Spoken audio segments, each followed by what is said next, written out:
रात की तीसरी पहर में भी जब पूरी दुनिया गहरी नींद में थी, तब भी रमा की आंखों में नींद कोसों दूर थी। वह बिस्तर पर पड़ी छत की ओर देखती रही।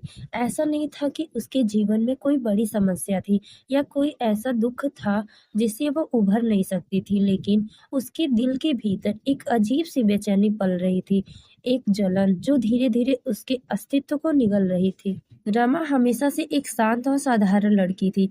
उसने कभी किसी से कोई अपेक्षा नहीं रखी थी और वह अपने आप में ही संतुष्ट रहती थी, लेकिन कुछ समय से उसकी जिंदगी में एक अजीब सी बदलाव आने लगे थे। वह बदलाव कोई बाहरी नहीं बल्कि अंदरूनी थे। उसके दिल और दिमाग में वह हर किसी के लिए जीवन में आई खुशियों को देखकर परेशान होने लगती थी। दूसरों की सफलता, दूसरों की खुशी, दूसरों की संपन्नता, यह सब उसे चुभने लगा था। उसे यह नहीं समझ आ रहा था कि क्यों उसकी अपनी खुशी कम और दूसरों की खुशी ज्यादा दिखाई दे रही थी। सबसे अधिक उसे जलन अपनी बचपन की सहेली पूनम से थी। पूनम और रमा साथ में पली बड़ी थी।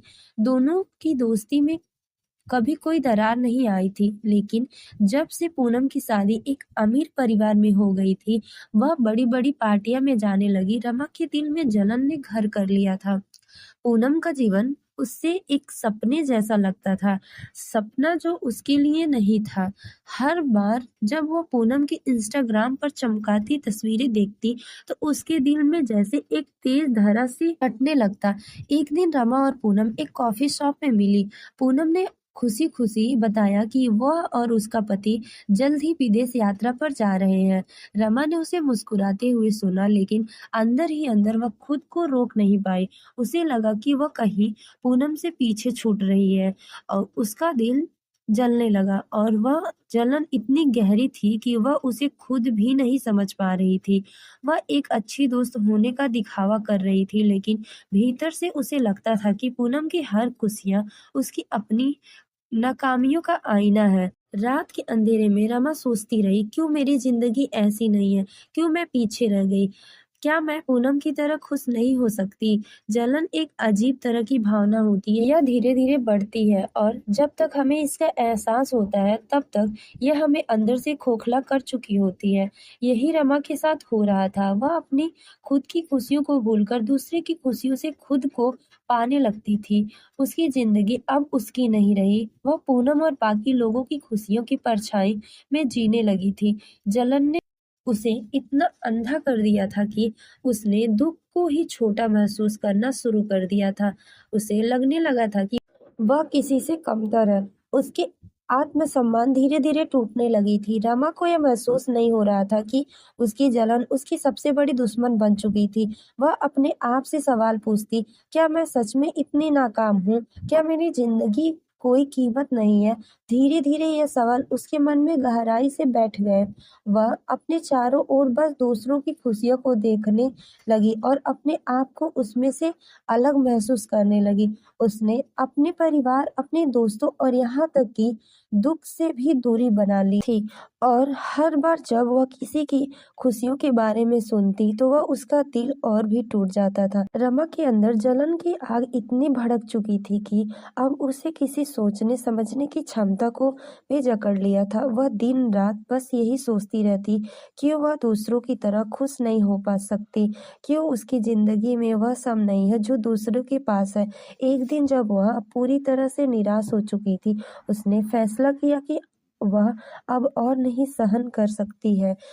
जलन ने उसे इतना कमज़ोर कर दिया था कि उसने अपनी ज़िंदगी का सबसे बड़ा भयानक फैसला कर लिया था। उसने सोचा कि अगर वह अपनी ज़िंदगी को ख़त्म कर ले, तो शायद उसे इस दर्द से छुटकारा मिल जाए।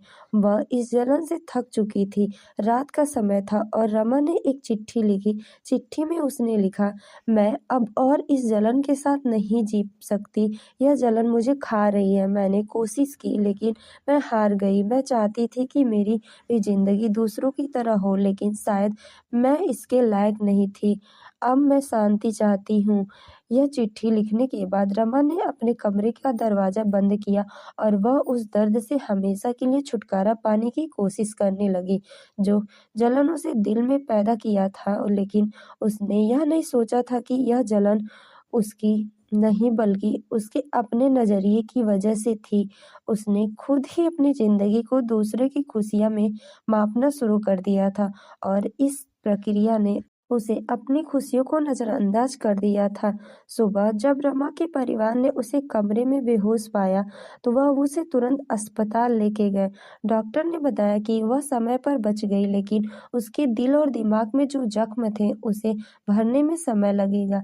यह घटना उसके जीवन के लिए एक चेतावनी साबित हुई। अस्पताल में कुछ दिनों बाद जब रमा ने होश में आकर अपनी माँ का हाथ पकड़ा, तो उसे पहली बार महसूस किया कि उसने क्या खो दिया था।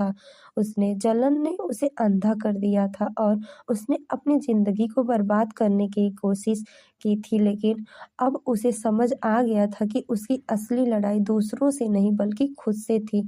जलन एक ऐसा जहर है जिसे उसने खुद ही अपने अंदर भर लिया था। अस्पताल से वापस आने के बाद रमा ने ठान लिया कि अब वह अपनी जिंदगी को दूसरे की खुशियों से नहीं बल्कि अपनी खुशियों से मापेगी।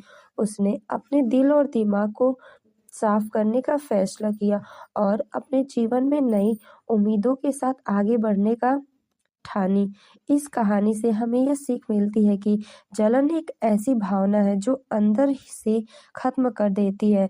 जब हम दूसरों की खुशियों को देखकर अपने आप में से नफरत करने लगते हैं, तो हमें अपनी खुशी को खोने लगते हैं।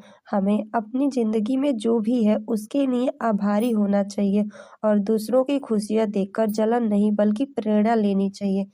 Thank you so much. अगर ये स्टोरी आप लोगों को पसंद आया हो तो please subscribe my channel and comment. Thank you so much.